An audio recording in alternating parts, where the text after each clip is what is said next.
வணக்கம். Welcome back to my channel Tamil quality inspection. இன்னைக்கு வந்து ஒரு புது வீடியோல உங்கள சந்திக்கிறதுல ரொம்ப மகிழ்ச்சி.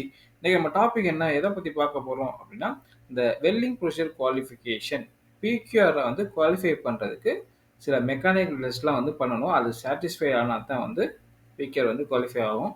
ஸோ என்னென்ன மெக்கானிக்கல் டெஸ்ட்லாம் வந்து பண்ணணும்? எத்தன டெஸ்ட் எடுக்கணும்? ஸோ அதத்தான் வந்து இந்த வீடியோல வந்து பார்க்க போறோம். ஸோ எந்த மாரி வெல்டுக்கு அப்படின்னா, groove weld complete joint penetration இந்த ஃபுல் பெனிட்ரேஷன் வெல்டுக்குள்ள மெக்கானிக்கல் டெஸ்ட் ரெக்யர்மெண்ட் வந்து பார்க்க போகிறோம். என்னென்ன ஸ்டாண்டர்டாக நம்ம பார்க்க போகிறோம் பார்த்தீங்கன்னா, காமனாக நீங்கள் ஆல் ஓவர் த வேர்ல்டு காமனாக நீங்கள் பார்த்தீங்கன்னா ஆஸ்மி செக்ஷன் 9 ஃபாலோ பண்ணுறாங்க. இந்த பைப்லைன்லாம் பார்த்தீங்கன்னா ஏபிஐ 1104 ஃபாலோ பண்ணுறாங்க. ஸ்ட்ரக்சரலில் பார்த்தீங்கன்னா ஏடபிள்யூஎஸ் D1.1 சரிங்களா. ஸோ இந்த ஸ்டாண்டர்டாக தான் வந்து பார்க்க போகிறோம். ஸோ டென்சில் டெஸ்ட் எத்தனை டென்சில் டெஸ்ட் எடுக்கணும், bend test, so other mechanical test like nick break test, so எத்தனை எடுக்கணும் அதுதான் வந்து இந்த வீடியோவில் பார்க்க போகிறோம். வீடியோக்கெலாம் போகலாம். ஃபஸ்ட்டு வந்து டென்சில் டெஸ்ட் வந்து பார்ப்போம் சரிங்களா. எந்த ஸ்டாண்டர்ட் பார்க்க போகிறோம் அப்படின்னா ASME section 9. So ASME section 9ல் நீங்கள் டேபிள் QW 451.1 அதில் தான் வந்து இந்த டேட்டா வந்து கொடுத்துருக்காங்க. இப்போ திக்னஸ் இருக்குது பார்த்தீங்களா, பேஸ்மெண்டோட திக்னஸ் வந்து லெஸ் தேன் 1.5 mm அப்படி இருந்துச்சுன்னா 2 டென்சில் டெஸ்ட் எடுக்கணும் சரிங்களா. இதுவே 1.5க்கு மேலே 10க்குள்ளே இருந்துச்சுன்னா 2. அதே மாதிரி திக்னஸ் 10க்கு மேலே 19 mmக்கு கீழே இருந்துச்சுன்னா 2. அதே மாதிரி 19 mmக்கு மேலே 38 mmக்குள்ளே இருந்துச்சுன்னா 2 டென்சில் டெஸ்ட் எடுக்கணும். அதுக்கப்புறம் திக்னஸ் 38 mmக்கு மேலே 150 mmக்கு கீழே இருந்துச்சுன்னா 2 டென்சில் டெஸ்ட் வந்து பண்ணணும். அதுக்கப்புறம் 150 mmக்கு மேலே போச்சுன்னா 2 டென்சில் டெஸ்ட் பண்ணணும். ஸோ இதில் பார்த்தீங்கன்னா எல்லாத்துக்குமே வந்து நம்ம வந்து 2 டென்சில் டெஸ்ட்டு பண்ணணும். ஓகேங்களா. நெக்ஸ்ட் வந்து API 1104. ஸோ இதில் பார்த்தீங்கன்னா based on the OD of the pipe, அதுக்கப்புறம் வால் திக்னஸ், இது ரெண்டையும் வச்சு உங்களுக்கு வந்து டென்சில் டெஸ்ட் எத்தனை டென்சில் டெஸ்ட் பண்ணணும் அப்படி வந்து கொடுத்துருக்காங்க.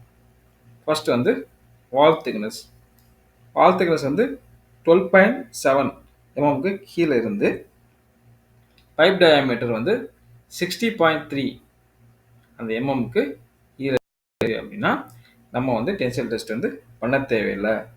ஆனால் இன்னொரு கண்டிஷனில் நம்ம வந்து ஒரு டென்சில் டெஸ்ட்டு பண்ணணும். எப்போ அப்படின்னா உங்களுக்கு வந்து இந்த SMOYS சரிங்களா, அந்த ஈல் ஸ்ட்ரென்த்து வந்து X42ஓட அந்த கிரேட் X42 இருக்கு பார்த்தீங்களா, இந்த கிரேடோட அதிகமாக இருந்துச்சு சரிங்களா.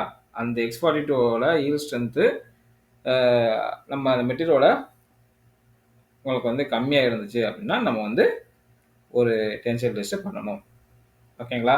அடுத்து 60.3 mmக்கு மேலே ஓடி 114.3க்கு உள்ள ஓடி அப்படி இருந்துச்சு அப்படின்னா இது டென்சில் டெஸ்ட் வந்து பண்ண தேவையில்லை. பட் எப்போ பண்ணணும் அப்படின்னா நம்ம வந்து டெஸ்ட் பண்ணக்கூடிய அந்த மெட்டீரியலோட SMOYS அந்த eel strength standard minimum eel strength வந்து X42ஓட அதிகமாக இருந்துச்சுன்னா பண்ணணும். ஓகேங்களா. அதுக்கப்புறம் 114.3 mmக்கு மேலே 323.9 mmக்கு உள்ளே இருந்துச்சுன்னா 2 டென்சில் வந்து பண்ணணும். அதுவே வந்து 323.9 mmக்கு மேலே இருந்துச்சுன்னா 4 டென்சில் டெஸ்ட்டு பண்ணணும். ஸோ ரெண்டாவது கேட்டகரி எப்படி பிரிச்சிருக்காங்க பார்த்தீங்கன்னா, வால் திக்னஸ் வந்து 12.7 mmக்கு மேலே இருந்துச்சு அப்படின்னா இதில் வந்து டைரெக்டாகவே வந்து எப்படி கொடுத்துருக்காங்க அப்படின்னா 114.3 அதுக்கு கீழே இருந்துச்சுன்னா அப்படின்னு வந்து கொடுத்துருக்காங்க. ஸோ அது கீழே இருந்தால் டென்சில் டெஸ்ட்டு தேவையில்லை சரிங்களா. ஸோ 11 அந்த 4 இருக்கு பார்த்தீங்களா, 114.3 to 323.9 அதுக்கு மேலே இருந்துச்சுன்னா 2 டென்சில் டெஸ்ட் வந்து பண்ணணும். இதுவே வந்து 323 0.9 எம்எம்க்கு மேலே இருந்துச்சு அந்த ஓடி அப்படின்னா 4 டென்சைல் டெஸ்ட் பண்ணணும். இது வந்து ஏபிஐ 1104ல் வந்து கொடுத்துருக்காங்க. சரிங்களா? இதுவே வந்து ஏடபிள்யூஎஸ் டி 1.1. ஸோ அதில் பார்த்தீங்கன்னா பேஸ்மெண்ட்டோட திக்னஸ் பேஸ் பண்ணி கொடுத்துருக்காங்க. ஸோ இப்போ 3 எம்எம்ல வந்து 10 எம்எம்க்குள்ள 3 எம்எம்க்கு 3 எம்எம் 10 எம்எம் சரிங்களா? 3 எம்எம் அதுக்கு மேலே 10 எம்எம் அதுக்கு கீழே அப்படி இருந்துச்சு அப்படின்னா 2 டென்சைல் டெஸ்ட் பண்ணணும். சரிங்களா? அதே மாதிரி 10 எம்எம்க்கு மேலே 25 எம்எம்க்கு கீழே அப்படி இருந்துச்சுன்னா 2 டென்சைல் டெஸ்ட் பண்ணணும். இதுவே வந்து 25 எம்எம்க்கு மேலே இருந்துச்சுன்னா 2 டென்சைல் டெஸ்ட் பண்ணணும். ஸோ இதில் பார்த்தீங்கன்னா எல்லாத்துலேயும் நம்ம 2 டென்சைல் டெஸ்ட் பண்ணணும். ஓகேங்களா? அதுக்கப்புறம் நிக் பிரேக் டெஸ்ட். நிக் பிரேக் டெஸ்ட் வந்து எந்த ஸ்டாண்டர்டில் வந்து ஃபாலோ பண்ணுறாங்க பார்த்தீங்கன்னா ஏபிஐ 1104ல் வந்து நிக் பிரேக் டெஸ்ட் வந்து ஃபாலோ பண்ணுறாங்க. சரிங்களா? மற்ற 2 செக்ஷன்லையும் நிக் பிரேக் டெஸ்ட் வந்து இல்லை. சரிங்களா? ஏடபிள்யூஎஸ்டி 1.1லையும் நாட் அப்ளிகபிள், ஆஸ்மி செக்ஷன் 9லையும் நாட் அப்ளிகபிள். சரிங்களா? இந்த நிக் பிரேக் டெஸ்ட்டுக்கு பதிலாக இதுக்கு ஆல்டர்னேட்டிவாக என்ன பண்ணுறாங்க அப்படின்னா ரேடியோகிராஃபி இல்லைன்னா யூடி. ஸோ இந்த 2 டெஸ்ட்டில் ஏதாச்சும் டெஸ்ட் பண்ணி அது வந்து அந்த வெல் வந்து டிஃபெக்ட்லெஸ் வெல்லாக இருக்கணும். சரிங்களா? சாட்டிஸ்ஃபைடு ஆகணும். அப்படி ஆச்சு அப்படின்னா இந்த நிக் பிரேக் டெஸ்ட் பண்ண தேவையில்லை. அதுக்கு ஆல்டர்னேட்டிவ் தான் வந்து இந்த ஆர்டியும் யூடியும் பண்ணுறாங்க. ஓகேங்களா? இப்போ இதில் பார்த்தீங்கன்னா நிக் பிரேக் டெஸ்ட் பண்ணுறோம் அப்படின்னா ஃபஸ்ட்டு வந்து வால் திக்னஸ் இம்பார்ட்டண்ட்டு. சரிங்களா? 12.7 எம்எம்க்கு கீழே இருந்து ஓடி வந்து 60.3 எம்எம்க்கு கீழே இருந்துச்சு அப்படின்னா 2 நிக் பிரேக் டெஸ்ட்டு பண்ணணும். சரிங்களா? அதுக்கப்புறம் 60.3 எம்எம்க்கு மேலே இருந்து 114.3 எம்எம்க்கு கீழே இருந்துச்சுன்னா 2 நிக் பிரேக் டெஸ்ட்டு பண்ணணும். சரிங்களா? அதுக்கப்புறம் 114.3 எம்எம்க்கு மேலே இருந்து 323.9 எம்எம்க்கு கீழே இருந்துச்சுன்னா 2 நிக் பிரேக் டெஸ்ட் பண்ணணும். அடுத்து வந்து பார்த்தீங்கன்னா 323.9 எம்எம்க்கு மேலே இருந்துச்சுன்னா 4 நிக் பிரேக் டெஸ்ட் பண்ணணும். சரிங்களா? அடுத்து வால் திக்னஸ் வந்து 12.7 எம்எம்க்கு மேலே இருந்துச்சு அப்படின்னா இப்போ டயாமீட்டர் வந்து உங்களுக்கு வந்து 114.3 எம்எம்க்கு உள்ளே இருந்துச்சு அப்படின்னா 2 நிக் பிரேக் டெஸ்ட் பண்ணணும். இதே வந்து டயாமீட்டர் வந்து 114.3க்கு மேலே இருந்து 323.9 எம்எம்க்கு கீழே இருந்துச்சுன்னா 2. அதே மாதிரி 323.9க்கு மேலே இருந்துச்சு அப்படின்னா 4 நிக் பிரேக் டெஸ்ட்டு நம்ம வந்து பண்ணலாம். ஓகேங்களா? புரிஞ்சா? அடுத்து வந்து பென் டெஸ்ட்டு. ஸோ இந்த பென் டெஸ்ட் வந்து 3 ஸ்டாண்டர்ட்லையுமே வந்து ஃபாலோ பண்ணுறாங்க பென் டெஸ்ட். ஓகேங்களா? ஃபஸ்ட்டு வந்து நம்ம செக்ஷன் 9 வந்து பார்ப்போம். இந்த செக்ஷன் 9ல் நீங்கள் பார்த்தீங்கன்னா திக்னஸை பேஸ் பண்ணி எத்தனை பெண்டு வந்து எடுக்கணும் அப்படின்னு கொடுத்துருக்காங்க. சரிங்களா?